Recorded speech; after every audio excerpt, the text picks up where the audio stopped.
A Japanese-American man thought to be the reclusive multi-millionaire father of Bitcoin emerged from a modest Southern California home and denied involvement with the digital currency before leading reporters on a freeway car chase to the local headquarters of the Associated Press. Satoshi Nakamoto, a name known to legions of Bitcoin traders, practitioners and boosters around the world, appeared to lose his anonymity on Thursday after Newsweek published a story that said he lived in Temple City, California, just east of Los Angeles. Newsweek included a photograph and described a short interview in which Nakamoto said he was no longer associated with Bitcoin and that it had been turned over to other people. The magazine concluded that the man was the same Nakamoto who founded Bitcoin. Dozens of reporters, including a sprinkling of Japanese media, encircled and camped outside the man's two-story house on Thursday morning, accosting the mailman and repeatedly ringing the doorbell. To no avail. Police cruisers drove by several times but did not stop. Several times, someone pulled back the drapes on an upstairs window.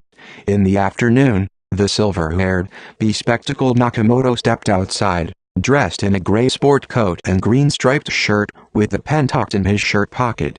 He was mobbed by reporters and told them he was looking for someone who understood Japanese to buy him a free lunch.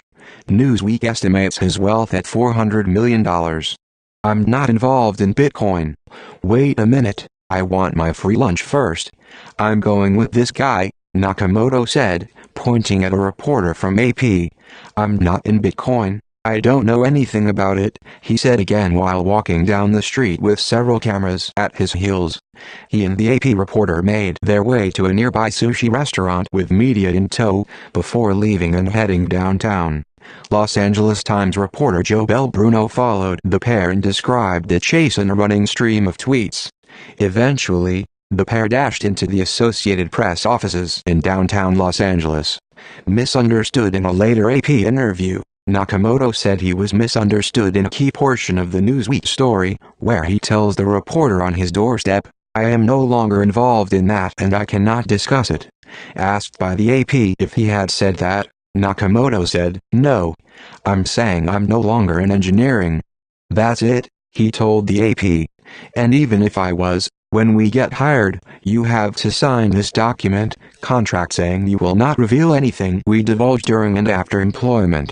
So that's what I implied. It sounded like I was involved before with Bitcoin and looked like I'm not involved now. That's not what I meant. I want to clarify that, the AP reported him as saying. The Bitcoin Foundation, an advocacy group promoting the adoption of the digital currency, said, "We have seen zero conclusive evidence that the identified person is the designer of Bitcoin. Those closest to the Bitcoin project, the informal team of core developers, have always been unaware of Nakamoto's true identity, as Nakamoto communicated purely through electronic means," it said in a post on its website. Newsweek writer Leah McGrath Goodman told the AP that she stood by her story. "I stand completely by my exchange with Mr. Nakamoto. There was no confusion whatsoever about the context of our conversation, and his acknowledgement of his involvement in Bitcoin. Focused and eclectic fans see Bitcoin as a digital world currency beyond government interference, while critics, whose ranks swelled with the recent bankruptcy filing by major Bitcoin exchange Mt. Gox, see a risky investment whose anonymity aids drug dealers and other criminals. Nakamoto kept a low profile in part to avoid the attention of authorities, Newsweek said.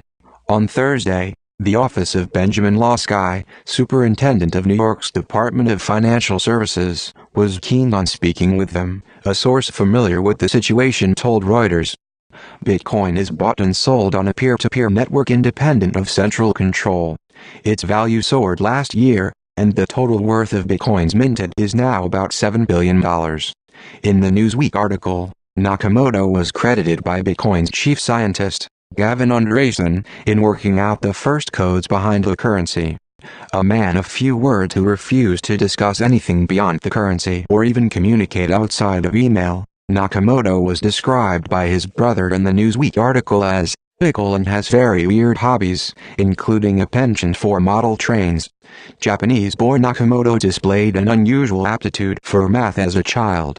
He immigrated with his mother to California in 1959.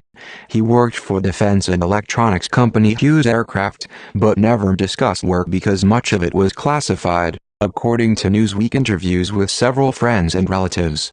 He's very focused and eclectic in his way of thinking. Smart, intelligent, mathematics, engineering, computers. You name it, he can do it. Newsweek quoted Arthur Nakamoto, his younger brother, as saying,